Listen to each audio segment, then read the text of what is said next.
It's coming.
All right, ladies and gentlemen, that is the trailer theme for the movie Antman, which Mark and I will be reviewing. I'm Robert Winfree, and you're listening to the Radulich and Broadcasting Network Movie Review Club. I think that's kind of what we've unofficially christened ourselves here. Because we can't call ourselves the summer blockbuster movie reviews anymore, because we're not always in summer, and they're not always blockbusters necessarily, but we like being here, we like talking movies, and we need a title, apparently, because everything has a title, and we need a hashtag probably, too, because, hey, why not? Everyone's got one of those, too. All right, again, up tonight is the movie Ant-Man, Marvel's latest movie. The end of Phase 2, the beginning of Phase 3 will come next year with Avengers 2.5, also known as Captain America Civil War. And this, I don't want to get into it too much, because I got to bring Mark on before he starts yelling at me for taking up too much time with his intros. But, spiritual patriarch, supreme overlord of the Radulich and Broadcasting Network, Mark Radulich is here, and he's going to disagree with me about this movie. I'm going to bet. Mark, how you doing this evening? I've been watching Tough Enough on the USA Network and then Tough Talk Why? on the WWE Network. Because why? Because I'm interested. Can I get to why I brought this up in the first place? Jesus. I don't think there's a legitimate reason, ever. So I've been watching Tough Enough, and they've had a couple of episodes where they're trying to draw out the personalities of some of these wet mops with abs that they've brought on the show.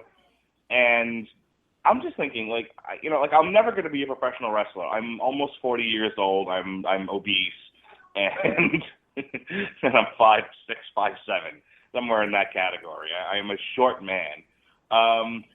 So I'm never going to be a professional wrestler, and I understand that. But God help me, if I had one wish at this point, and it wasn't, just one frivolous wish, because, my one wish would be that I wouldn't have to work anymore and my family would be set for life. But if I had one frivolous wish, it would be that someone would hand me a microphone and say, cut a promo on Hulk Hogan. Didn't you open last week's show that exact same way, though? Did I? You did something. The same bit? Yeah, you're repeating your bit. I'm fine, Robert. How are you? It's a good bit, don't get me wrong. I feel like this week's bit was better. I don't remember what I said last week, but I still feel like even though I didn't get to finish because apparently I've done this before, I feel like I started off better this week, which would make sense if I did it last week. You do it enough, you'll get good at it. That's kind of how humans are. Well, I think I'd forgotten that I said it last week because they're still like doing it. Where once again, they're talking to Mata, who is the Egyptian guy who used to be a basketball player, and the Miz hands him a microphone and says, "Cut a promo on me." Okay, so I've already done the bit where if someone told me to cut a promo on Hulk Hogan, I would go nuts and do it. And I have 30 years of being a wrestling fan to draw from. He gets an opportunity to cut a promo on The Miz. And it's like, come on. He's giving you this opportunity. The line immediately out of your mouth should be, don't give me the opportunity to run you down. You whose WrestleMania main event was so bad they had to bring The Rock back twice. It was right there. Bump. I don't need to run you down, sir. Your career speaks for itself.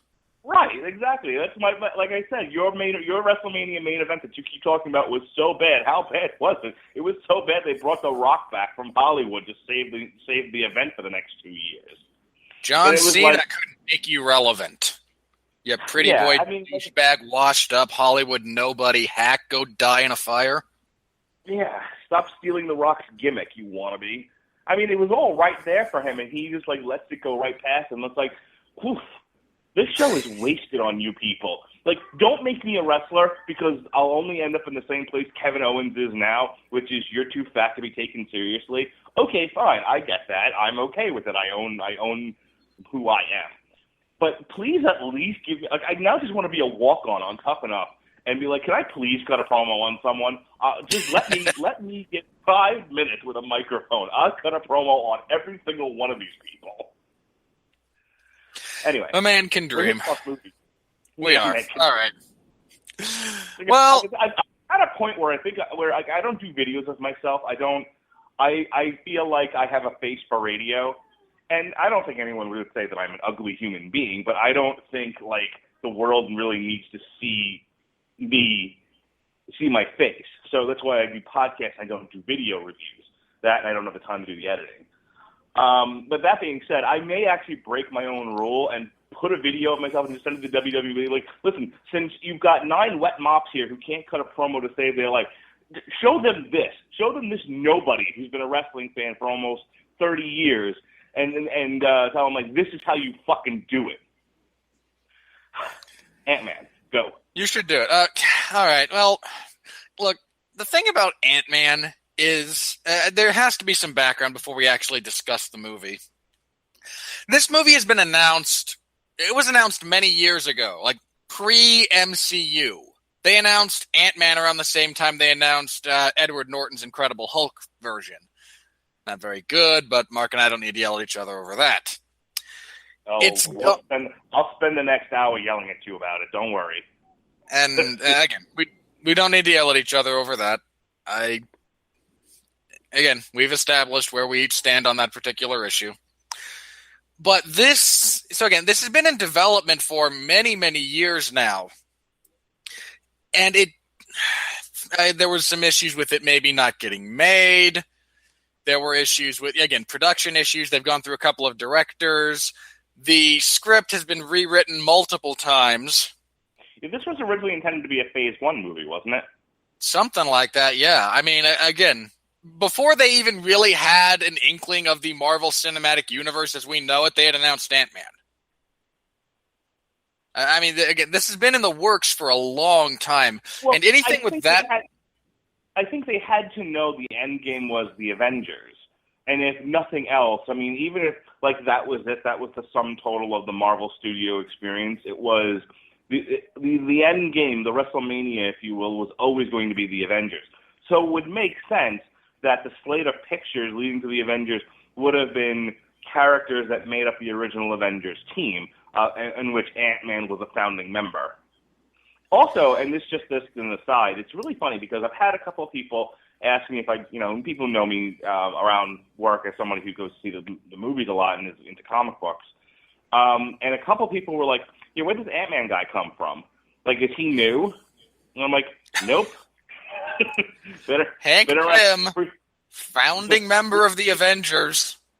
Was in Tales to Astonish along with the Incredible Hulk there's a handful of guys handful of characters that like preceded, the self-titled comic book.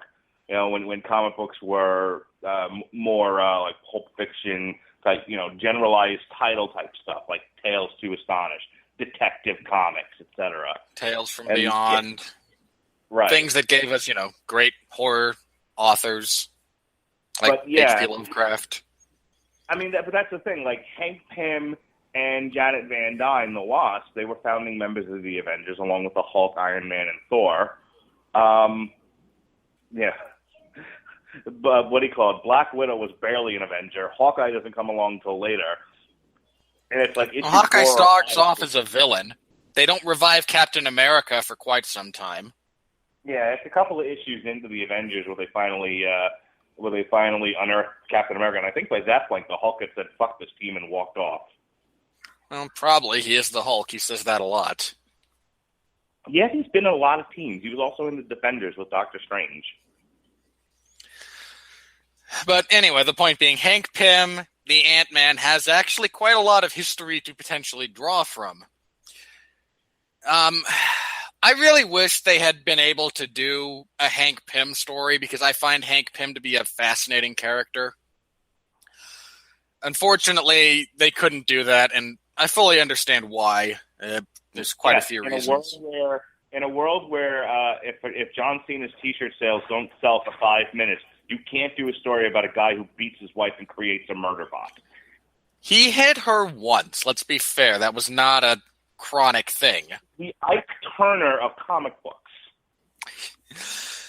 And again, I know why you can't do it. Hank Pym as a character, as an intellectual property, is damaged beyond repair at this particular point in time.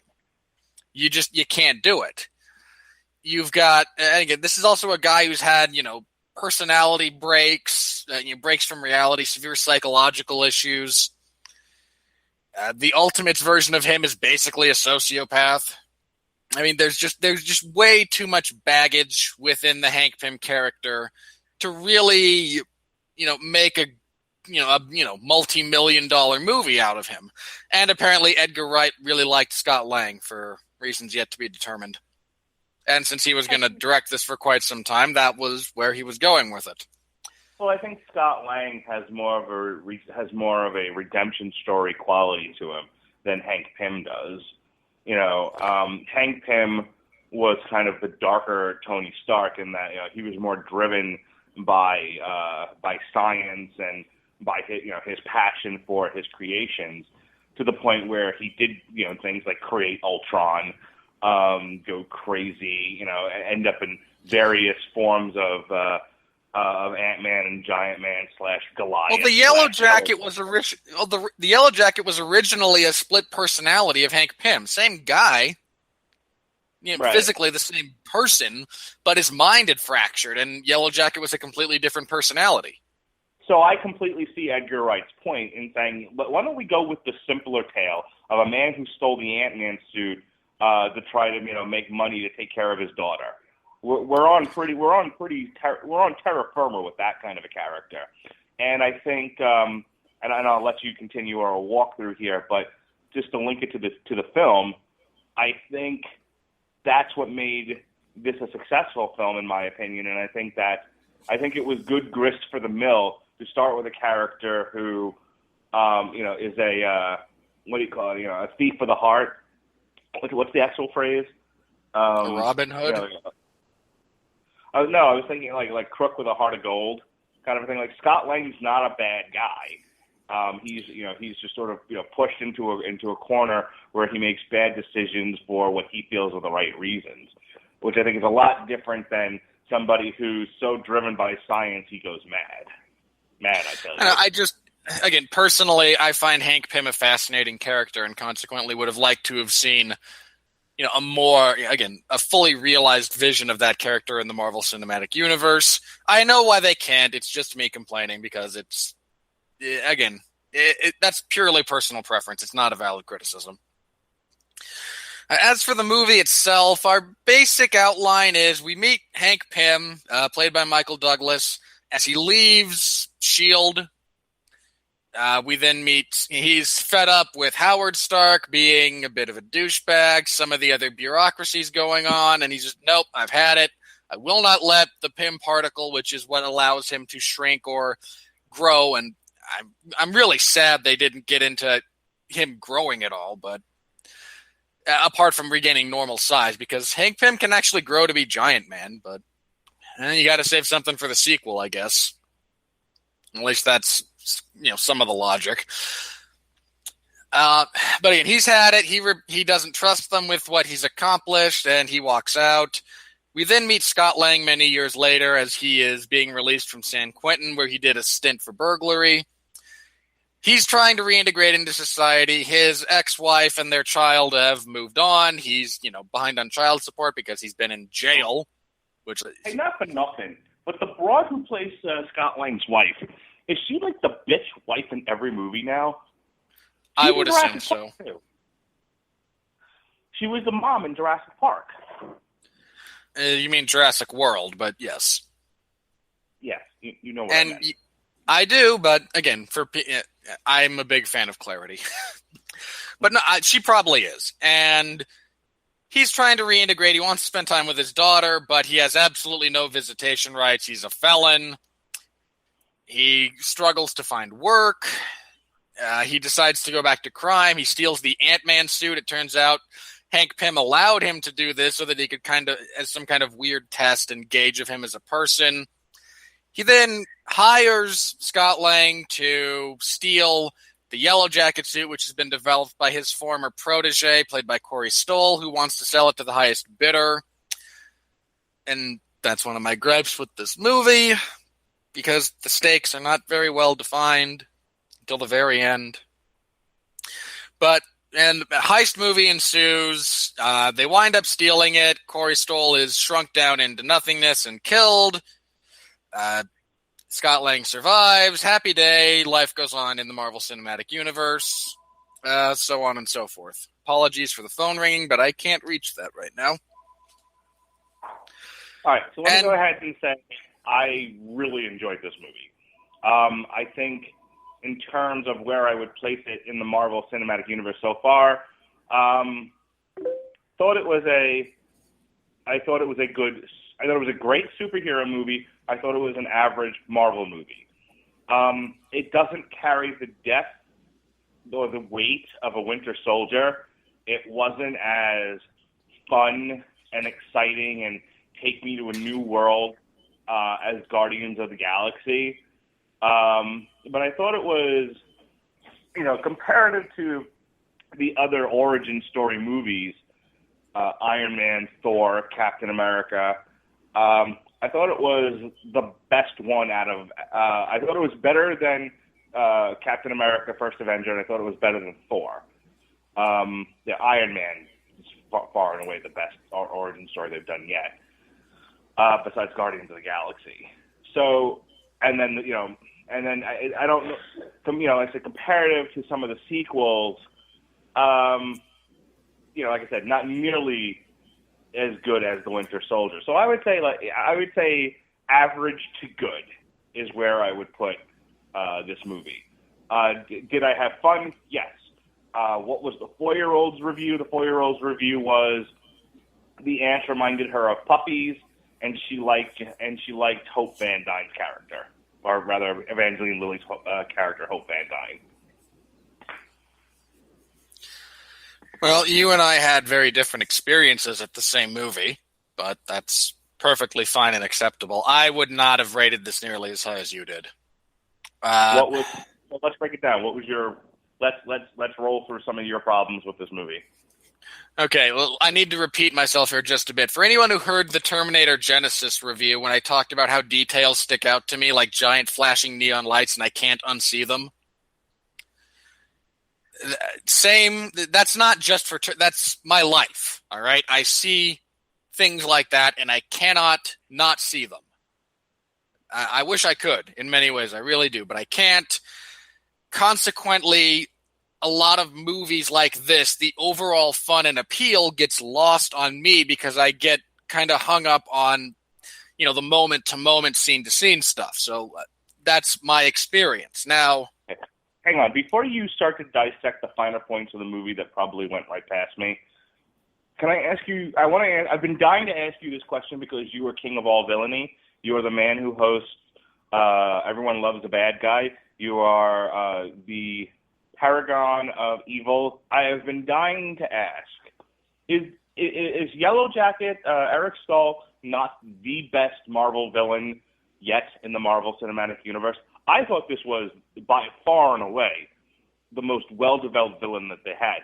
The one with the most well-defined or best-defined motivations.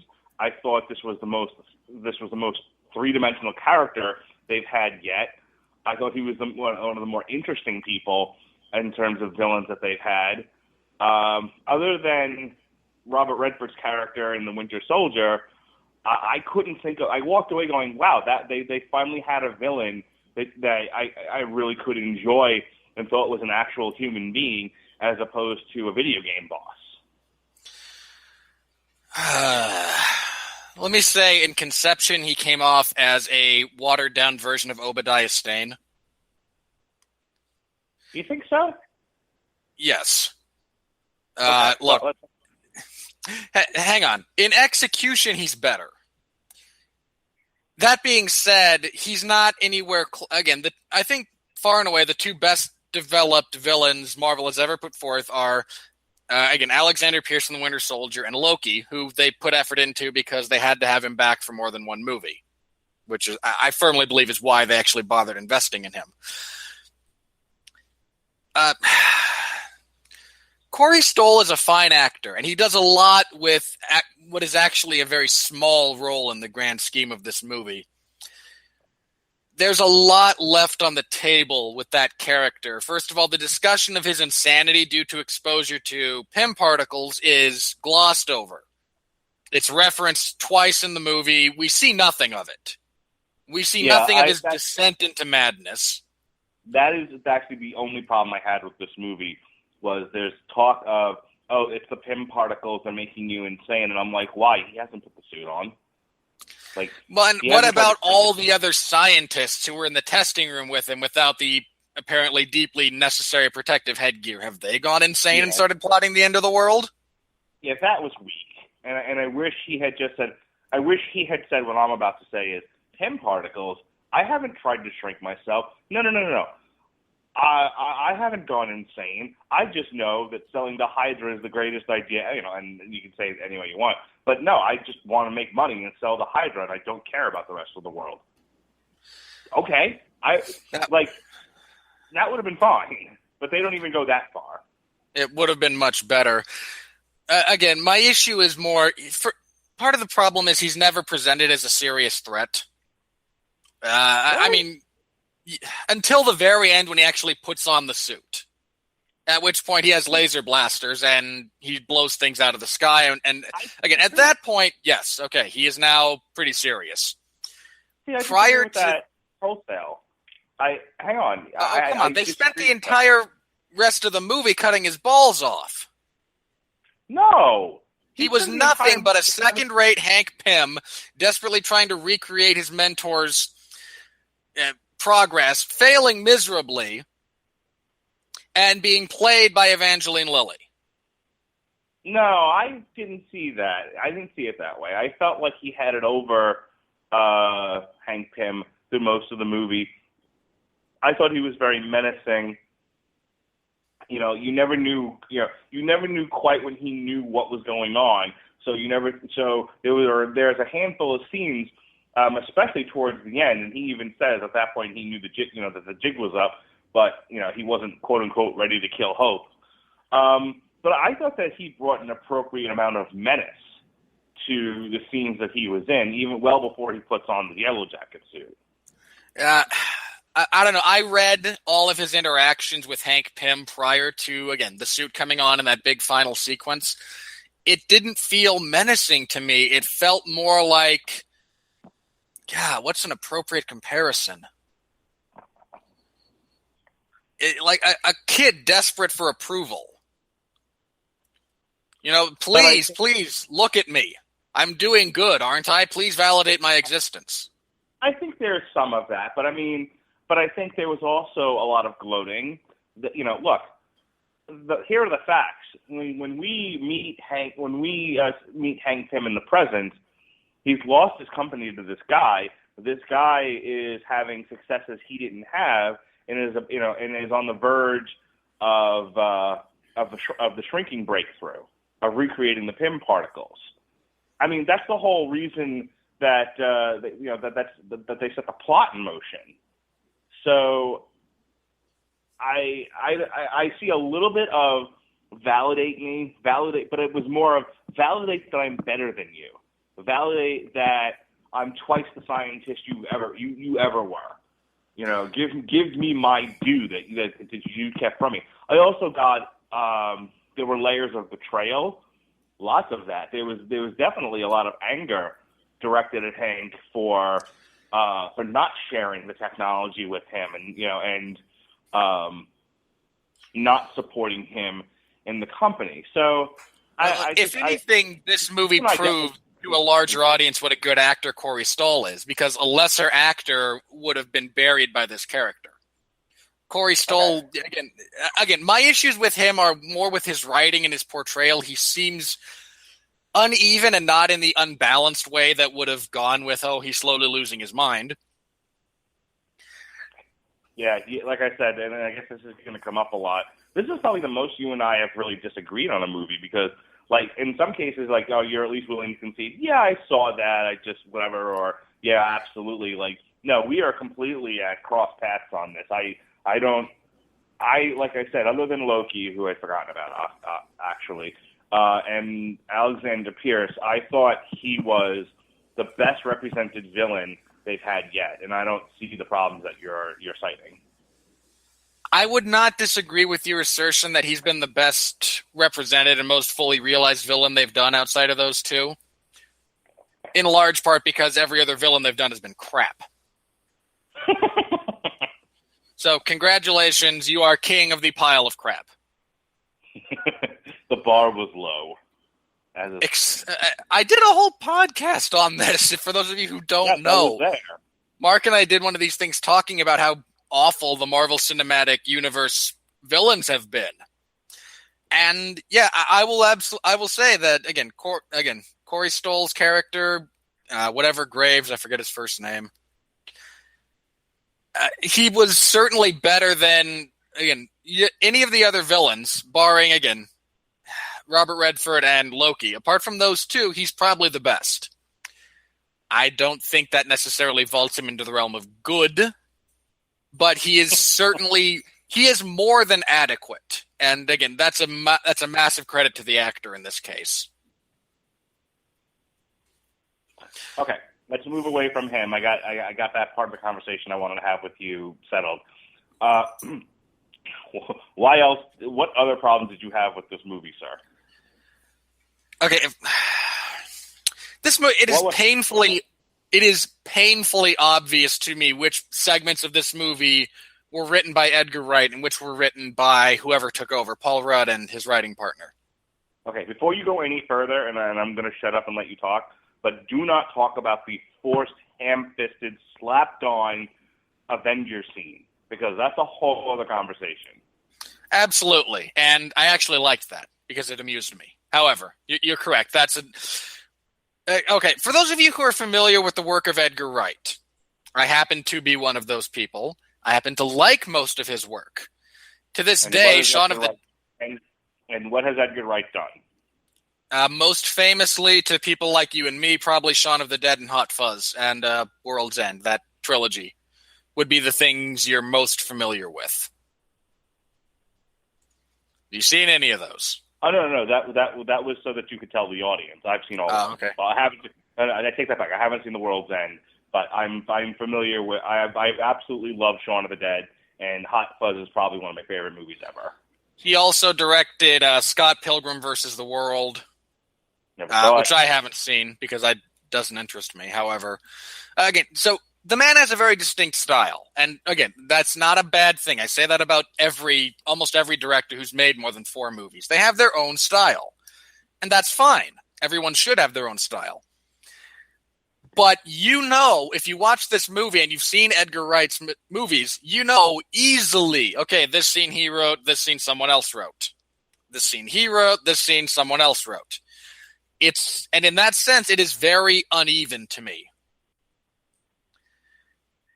Anything involving Paul Rudd's Three Stooges, and as funny as Michael Pena is in that character, that all is very clearly the work of Edgar Wright. A handful, most of the stuff between Paul Rudd and his ex-wife's new boyfriend/husband, that cop, is Edgar Wright's material. It's just very, to me at least, it was very obvious which sequences were written by which person. And that makes it uneven. I had part of the same issues with Jurassic World in that, okay, this thing has been rewritten, half a dozen times. We've cobbled together something, but it's clear, okay, this has a different tone. This has a different subplot. This is patched on there because they liked the idea but didn't want to get a whole movie out of it. So now we've got a patchwork movie. Thankfully, with this one, we had just kind of two different versions yet again. What Edgar Wright had written, and then what they kept from his and what they adapted for the finished product. It just contributes to me feeling that it's very uneven. And that is, again, that's very likely just me. But that's how it felt. Okay, here's the thing. I don't disagree that the movie felt like it was directed by two different people. Because it was. And I could definitely tell kind of what was Edgar Wright, and it felt like there were three parts of the movie. There was what Edgar Wright did. There was what Peyton, was it Peyton Reed? Yes. What Peyton Reed did, and what was forced in by Kevin Feige. Okay, what Kevin Feige basically held a gun to Peyton Reed and said, "This has got to go in." However, it was kind of like, to me, an AIDS quilt. It's still a solid blanket. There's no holes in it as such.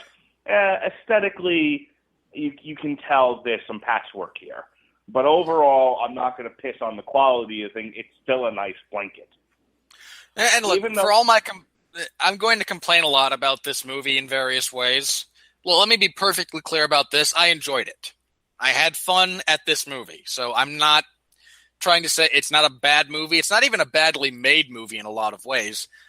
It is just very uneven to me. And when something is that tonally uneven, I can't really kind of sink my teeth into it. I think Antman is the perfect example of what there's a guy, Confused Matthew, I've brought him up before, who did an entire video over what was wrong with Marvel Studios. And with him, there was a lot of venom. There was a lot of, there was just a lot of hate directed towards Marvel Studios. For the same reason, I've given up complaining about the WWE and how they do things.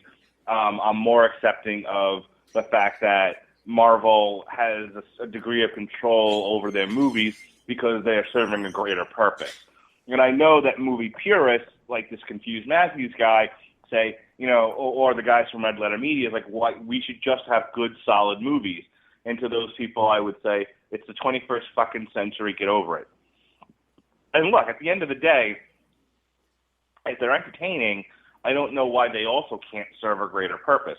But that means that you give up a certain degree of creative control to allow for, the producers and the head of the studio to say, hey, we need some stuff in there for Civil War, and we need some stuff in there for Infinity War, and we need this, and we need that.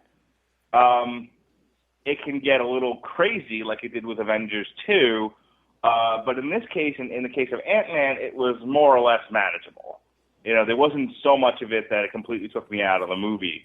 On the other hand, if you're someone like Edgar Wright and you don't want somebody mucking up your stew, I can see why he also walked away and was like, all right, if you go ahead and make your industrial studio picture, copy paste, so on and so forth. Yeah, I want no part of this. But obviously, like someone like James Gunn, who did Guardians of the Galaxy, found a way to work around that, and is continuing to work around it with Guardians of the Galaxy 2, who I've heard nothing but good things about so far. It's currently in production. So, I mean, you know, the Russo brothers don't complain about the Captain America, and in Civil War might as well be Avengers 3, considering it's barely a Captain America movie. From what it's Avengers 2.5. Yeah. So, you know, with that being said, back to Ant-Man. You know, the stuff around the heist, I thought was very Edgar Wright, and it looked fine. Obviously, there was some other stuff in there. I don't know if flat's the right word, but filler. You used the phrase. I was going to say you used the phrase "paint by numbers," which that felt like, you know, the Peyton Reed stuff. Just kind of, you know, it was there. It needed to be there. You know, you've got to, you know, link these scenes together, and so that was fine. And then you had the tacked on Avengers scene. But overall, like I said, it flowed smoothly. You know, it flowed smoothly enough that none of that bothered me. Like, I could live with it. Yeah, again, my issues with this movie, I have very little issues with the actual pacing or the narrative flow. It's not jarring. It's just, again, tonally, from a tone standpoint, very different from scene to scene. It, like you said, it feels kind of patched together. And it's a credit to the people involved that it works as well as it does. Most movies that have the production troubles that this movie did are laughably bad. I mean, they're just awful. This movie had the same type of production troubles that went into the Lone Ranger movie or John Carter from Mars. So what was the next problem? So one, you were talking about the villain. Two, bit of a patchwork issue. So that screwed with the tone of the movie. What else did you have a problem with? What else? My other big gripe, my brother and I saw this together. We talked about it when we left, and he mentioned Pavlov's gun. For those of you unfamiliar with this, the theory behind it's a cinematic phrase. If there's a gun hanging on a wall that is featured and framed prominently in a movie, you had darn well better use it, is kind of the crux of that thing. If putting something into a movie for a scene and then doing nothing with it later is how it functions. Everything in your movie should serve a purpose further down the line. It should serve the narrative structure within your film. Okay, so what was Pavlov's gun in this movie? Because I don't recall anything. I'm usually good at picking up things that have no payoff. As you know from other reviews, I didn't see anything that got left on the wall here. Well, leaving out for a moment the sheer stupidity of him returning to his life of crime, even though it's crime for a good purpose, is somehow going to allow him to start paying child support and be with his daughter again, which is a stupid argument. Nope. No. Okay, finish, but I'm going to challenge that. It winds up okay because Corey Stoll tries to kill his family. If he never does that, if this whole thing goes off without a hitch, Scott Lang is in no better position afterwards than he was before. Hang on. Well, let's break this down, because now you're talking about two different things. He originally says to Luis Pena, what's the gig? This is after he's been fired, after he's already not been able to find the job using his actual degree, which will send me on an entire rant about how we treat people who have gone to prison in this country, but that's not what we're here for. So when Luis Pena says there's a job stealing from this old man, it's because he needs money. If you'll remember, the ex-wife says to him, when you pay child support, we'll talk about visitation. So he's trying to make money quickly so that he can pay child support so that he can see his daughter. And I am okay with that. Hang on. Okay. I spoke hastily when I mentioned what I was referencing. After that, he gets rearrested. He decides to work for, again, Hank Pym helps him break out, and he decides to help Hank. With Pym's logic being, you do this and you will be the hero your daughter thinks you are, and you will get to see her again, and he offers no monetary compensation for this. In essence, he is hiring a criminal to perform another crime. Again, Corey Stoll's character, bad. What he plans to do, bad. I'm not going to debate that at all. Breaking into his facility, destroying his property, stealing it, causing mayhem, still against the law. Still not aiding you in rehabilitating, finding steady employment, paying child support on time, and reconnecting with your family. Okay. It's a poorly developed plot point. Let me ask you a question.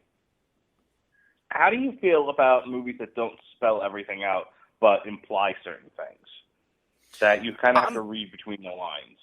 I am fine with that. And if this were simply an issue of... I mean, I don't feel like they... I don't feel... See, again, I disagree with you.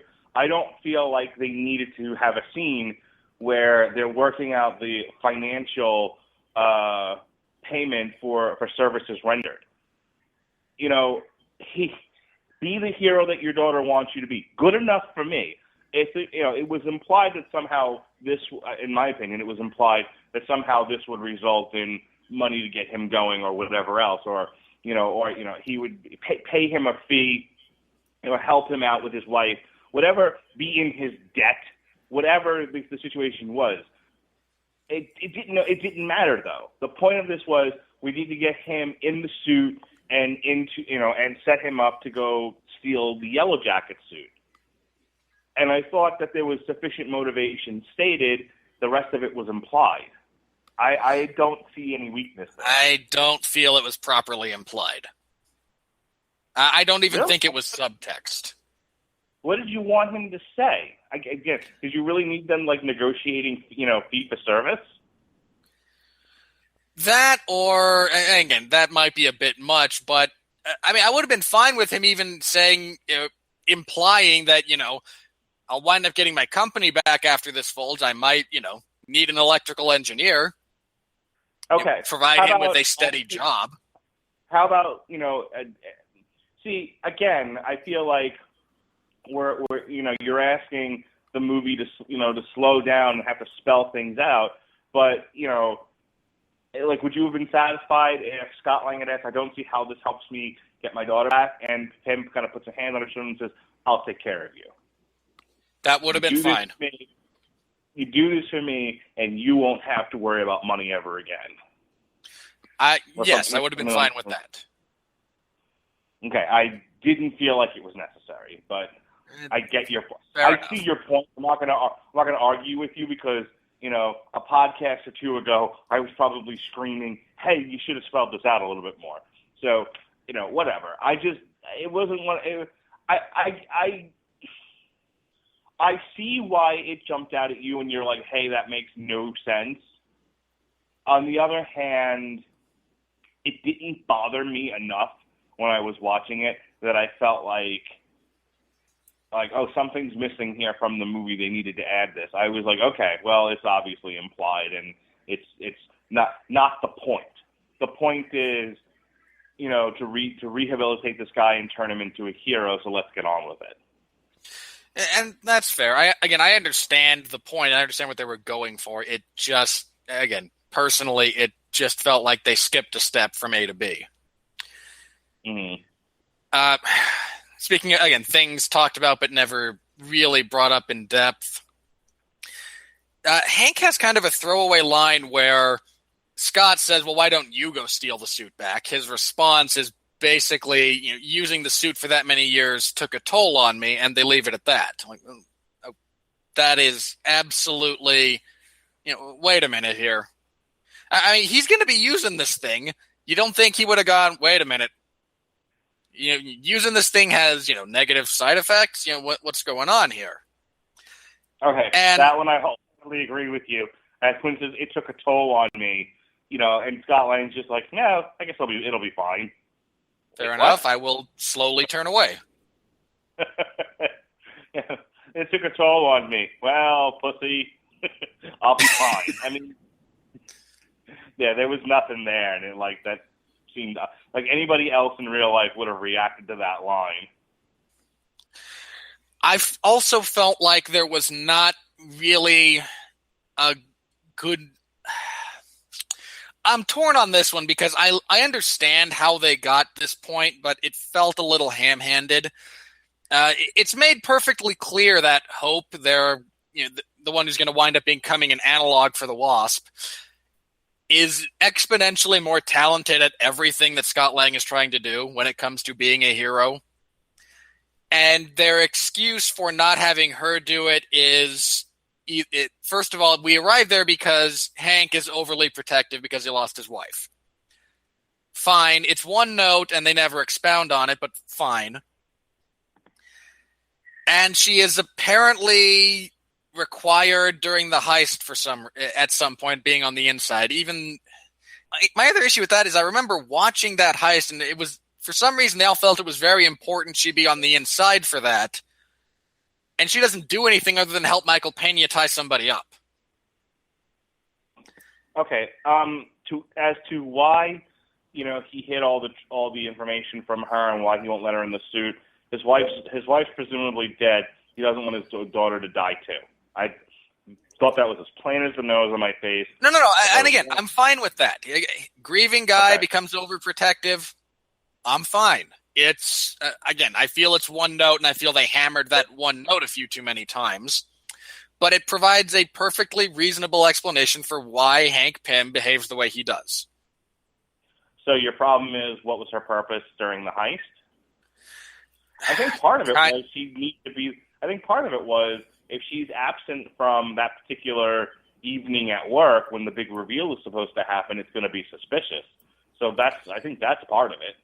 And never mind that he was on to them apparently the entire time anyway. But she doesn't know that. I know. Again, that's one of those, the FBI knew the CIA was setting them up with the NSA deals. That just, I kind of have to shake my head at. Okay. Again, not something. I mean, her role in the heist, I thought was fine. I have to. Until they brought in the Three Stooges, she was absolutely necessary. That's not a two-person job. Then they bring in the Stooges. But necessary is necessary, even if you're only necessary for one part of it, and then you're done. I think the only valid criticism would be if she had accomplished nothing, but she did something that the other three could not do, something that Scott Lang couldn't do. So, I mean, she kept an eye on his progress. She was a monitor by and large, and that was kind of that was most of her job. And then again, during the actual heist, I don't seem to recall her doing much of anything.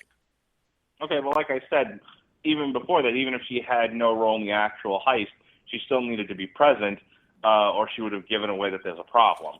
I have to pick on your co-host for the 401 Ground and Pound radio show. In his review, he said that, and other people picked up this as well, and it bears repeating. He was, the gang is useless. Luis Pena, what's his face's brother from The Wire. The other two, no one cares. Luis Pena and company were absolutely vital to that heist going the way that it did. They weren't useless at all, and I don't understand why he chose that particular phrase to describe them.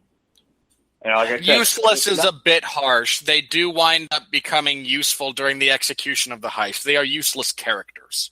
They are plot points given goofy personalities. They serve no purpose other than that one scene at the end. I don't look. Everybody Michael, who watched it, everybody who saw the movie thought Luis Pena stole every scene that he was in. I was very happy with him. And it's Michael Pena. And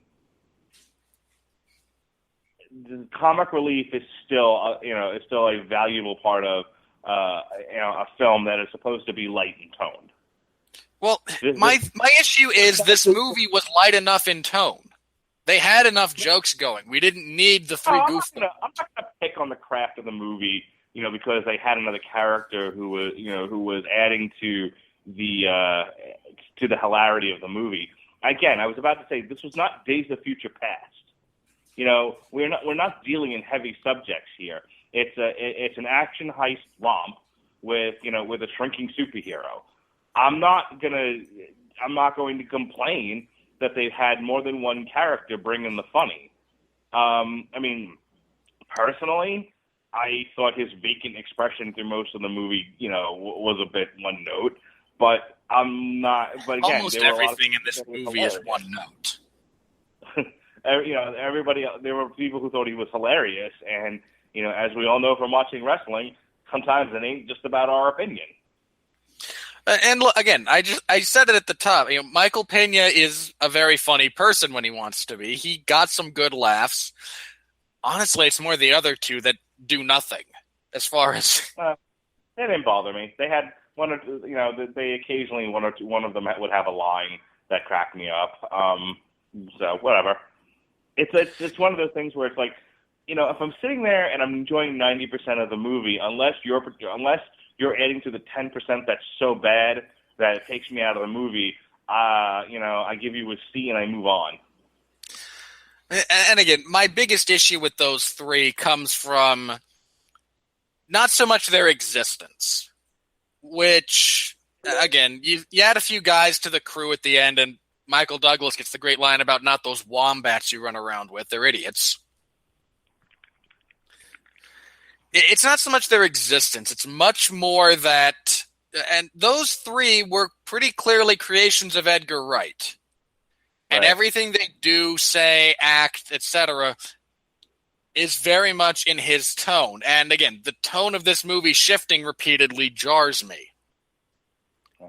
Anything else that jumped out at you and kind of took away from your enjoyment of the movie? The final fight scene with Scott Lang and Corey Stoll. Their whole gag for those fights is we see them small and everything's really intense and there's stuff happening, and then we pull back to normal perspective and, it's just a toy train type of thing. And that all felt very one note to me. The bit at the very end with he has to break through the titanium by shrinking small enough to fit between the molecules seemed very tacked on. I understand why, in the sense that they're going to give Hank a little bit more hope, and there's things you can do in the quantum realm, at least as far as, comic books go, because the quantum realm is its own thing, kind of like the negative zone and Dimension Z and all those other stuff. But it just felt very kind of, okay. Yeah, it just felt very unnecessary. The science of that was off. If you're small enough to fit between molecules of titanium, you are not large enough to have a substantial impact on the technology beneath it. Because by that point, you're, again, my brief familiarity with the structure of matter lets me know how that works. And I'm not a scientist. I'm no scientist, and I wasn't thinking about that part of it. I thought it served the overall narrative. I thought it was a nice way to tie up the movie. I thought it was a payoff to the stuff about Janet from earlier in the movie. And I watched this movie with a bunch of idiots who, as soon as he went down that far, said, he's going to meet his wife.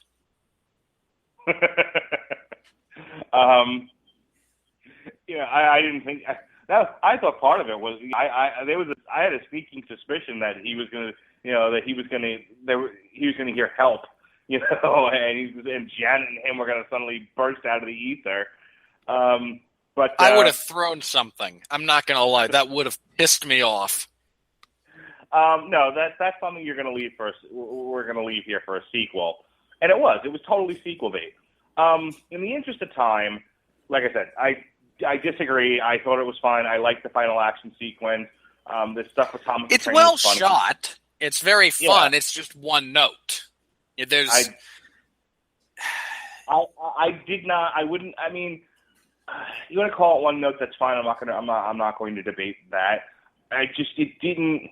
When I say something is one note, part of it is because it's not keeping my interest.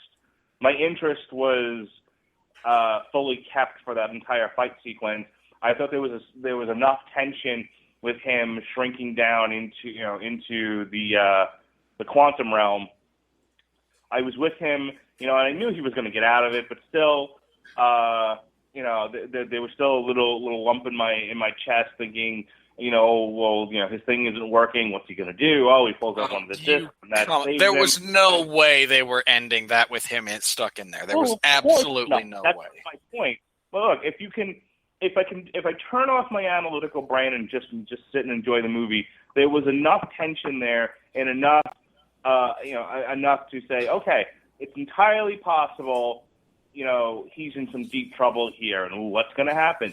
And again, my 4-year-old has no ability to think through these things, and she thought he was a dead man. She was so happy when he came back to life. She also thought the pet ant at the end was very funny. So, whatever. An ant of that size is not funny, people. It's terrifying. She thought it was funny because he was like a dog. All right. We've got about 10 minutes or so, and then there are other things to be done, and this needs to be talked about. Not to do your job for you, but... No, go ahead. You want to talk about the tacked-on interaction between Scott Lang and the Falcon? Well, look. If there was ever clearer evidence of Kevin Feige kind of looking at the script and going, okay, we need to tie this to the Avengers and to Civil War, it was that scene. And that's all. I mean, is the scene bad? No. Does the scene come directly out of left field? Yes. Is that necessarily a bad thing? It depends. It was, while I feel it was tacked on, it served the narrative. At least I understood why he was there and why he couldn't go somewhere else. And it also made sense that Michael Douglas would still think it's a warehouse, but that particular warehouse had been turned into the new Avengers headquarters. Okay, it all adds up. The numbers come out fine. Still, it felt like, big flashing neon sign, and Scott Lang will return in Civil War, which was made worse by the fact, of the end credit scene, which apparently is a scene from Civil War. But I digress. Well, let's talk about that for a minute then, because there are two post-credit scenes. One of them is Hank Pym giving his daughter the Wasp suit, which, fine. Even if I feel both Evangeline Lilly and this version of Hope Van Dyne are pale imitations of how awesome Janet can be, but I don't like Evangeline Lilly. I never have, and I'm sorry about that, but that's just... You're racist against Evangeline Lilly. We all got it. She is not a race, all right? She is a person who I have never truly been engaged with or entertained by, which has informed my opinion. You're racist against Evangeline Lilly. We all got it. I will never admit to that on the here or anywhere else, because it's just not true. It's an improper phrase. However, the other one involves... I had a bit of confusion with this scene in the sense that I wasn't quite sure if... for those of you who haven't seen it, the post-credit scene, I'll go ahead and spoil this. So if you don't want to know, be aware, there are spoilers incoming. The Winter Soldier, Bucky Barnes, has been captured, found... I'm pretty sure he'd been captured at that point by Falcon and Captain America. And they're trying to... because this is Bucky, all right? Cap is more closely bonded with him than any other human being on the face of the planet at this point in time. And he very much wants to help him, and they talk... There's some vague references to... Tony being stuck. Again, they're hinting at events that lead to Civil War, and then it ends with Anthony Mackie's character of Falcon telling Cap, I know someone who might be able to help, because we're having to go outside the bounds of the law here, and Scott Lang remains a burglar.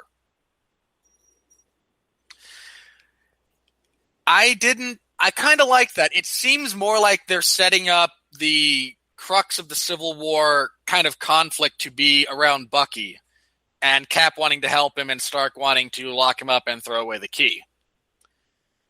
And I'm curious, as we kind of very briefly here,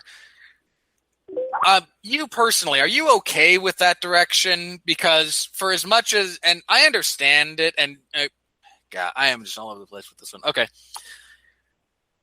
First of all, do you think they're still going to do something similar to the events of the comics that set up the Civil War arc, which were very different? Or do you think they're going to go with, again, Bucky kind of being the linchpin of the bone of contention between Cap and Stark? No, from what I understand from the spoilers that I've read, if they are indeed accurate, there's going to be, Crossbones. Frank Grillo is going to reappear. In fact, if you caught any of the teaser trailer from Comic-Con, or wherever it was released, might not have been Comic-Con, might have been something else, you'll actually see Crossbones shooting up the place. I believe Crossbones causes some sort of huge explosion which kills lots of people, and that is the big that is your whatever the name of the team was.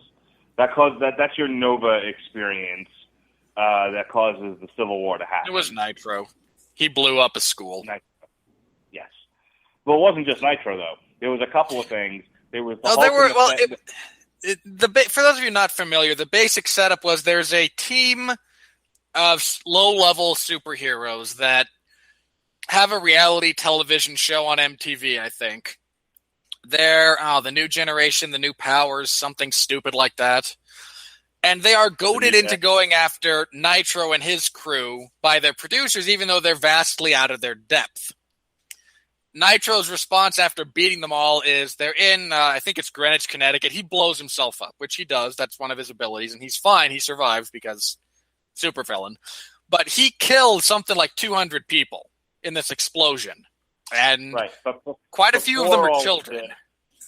Before all of this, there's also, in the prelude to Planet Hulk, Banner is up in the mountains, kind of, in exile, self-imposed exile. He gets contacted by S.H.I.E.L.D. to go on a mission for them. He kind of does so reluctantly as the Hulk, gets caught in an explosion, which causes him to start hallucinating. And as he's hallucinating, he starts tearing up Vegas.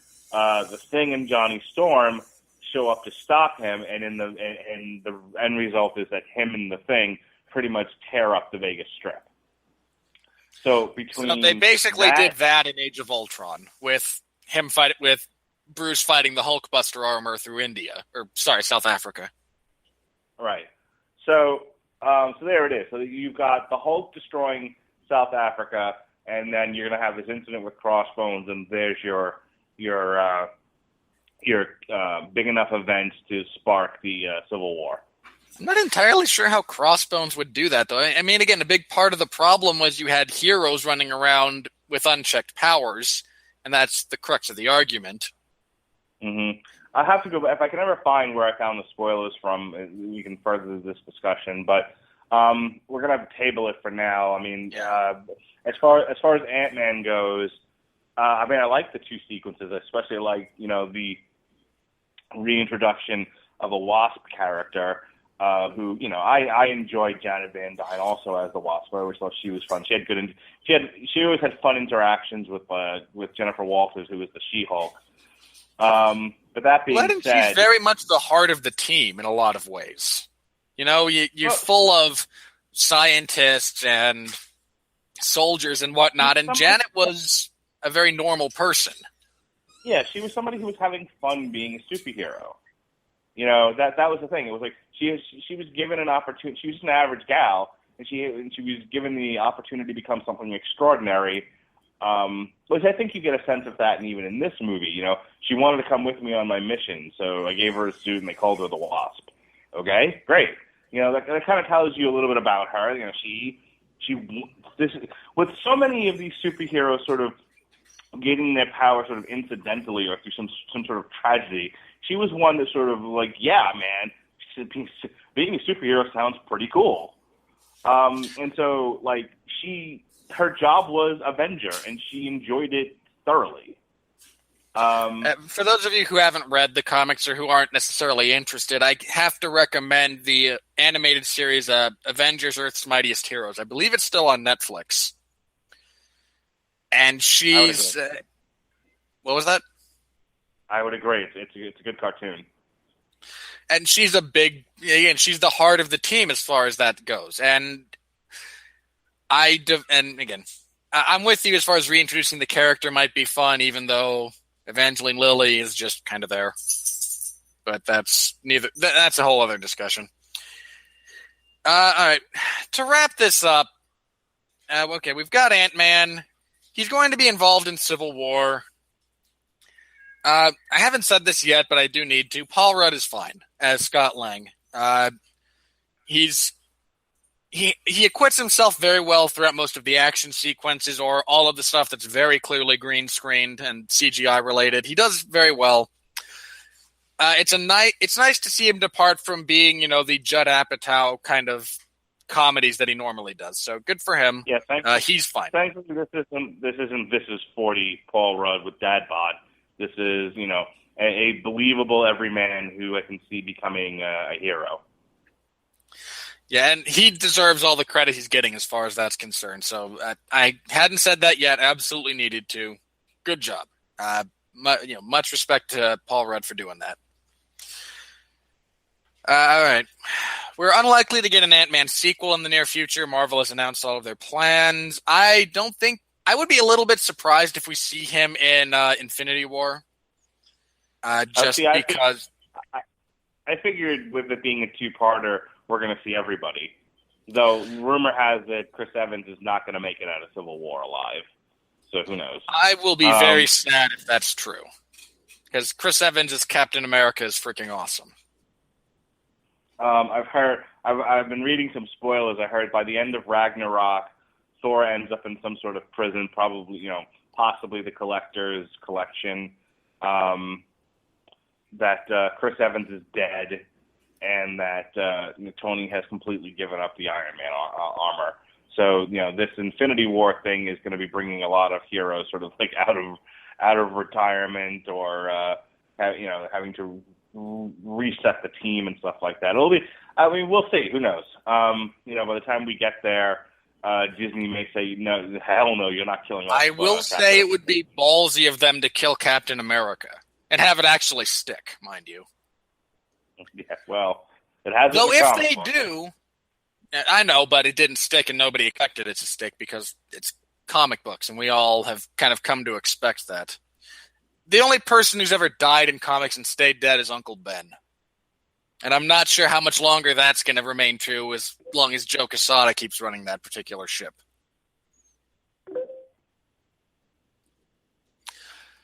But if they do, you have, Bucky Barnes right there to pick up the shield. And he was a very interesting Captain America after Civil War and the death of Steve Rogers.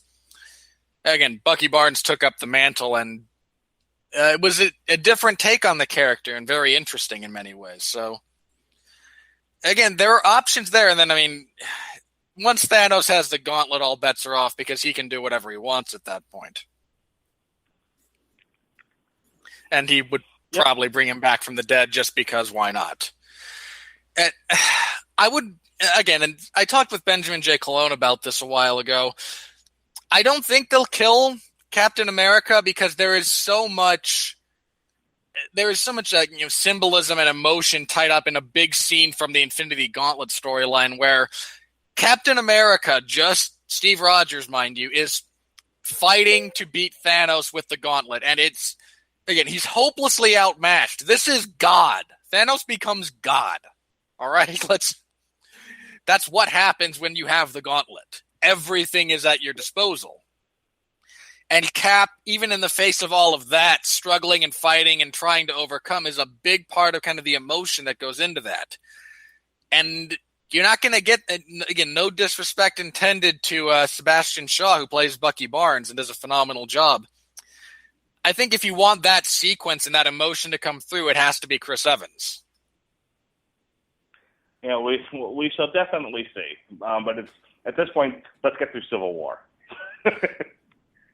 It can't be any worse than the comic crossover. All right? It just can't.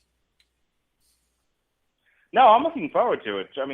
It's the one thing I will say is if what's his face there, who directed the Avengers, Joss Whedon, if he thought he had a lot of balls in the air trying to get the Avengers done, the Russos have an army of actors to deal with Civil War, because fucking everybody's in it. I've maintained this position. If at some point during that movie we don't get a legal discussion between Captain America and the law offices of Nelson and Murdoch, I will be disappointed. All right, plugs? All right, this Friday on Everyone Loves a Bad Guy, I am going to be talking about the Rogues Gallery of Hank Pym in honor of Antman coming out. I've got to see if I can get a hold of Jesse Starcher, because I haven't asked him specifically yet. I have a couple of people kind of lined up. Jason Teasley's volunteered to familiarize himself with the Rogues Gallery. It's not a great Rogues Gallery. I mean, again, the big one is Ultron, and because he created him. But so again, on Friday that will be going on. Again, to look at that character and Hank Pym himself as again damaged property and a villain in his own right across. Because again, the guy's there's a lot of damaged goods there, and he's been a bad guy about as much as he's been a good guy. If you look at him from a kind of an objective standpoint. And this Saturday, I will have coverage of UFC on Fox 16. TJ Dillashaw versus Renan Barão 2, the rematch no one wanted. I will asked be for, Slipknot. Or will be watching. I will be at Slipknot Saturday. Good However, for you. Friday I'll be going to see Pixels.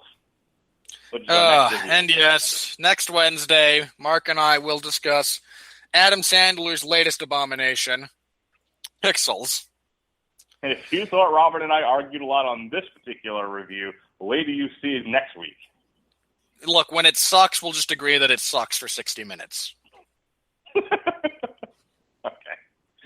Orange is the New Black, Part 3 review is now in the archives. Myself, Jeremy Holshoff, and Sean Comer put that to bed.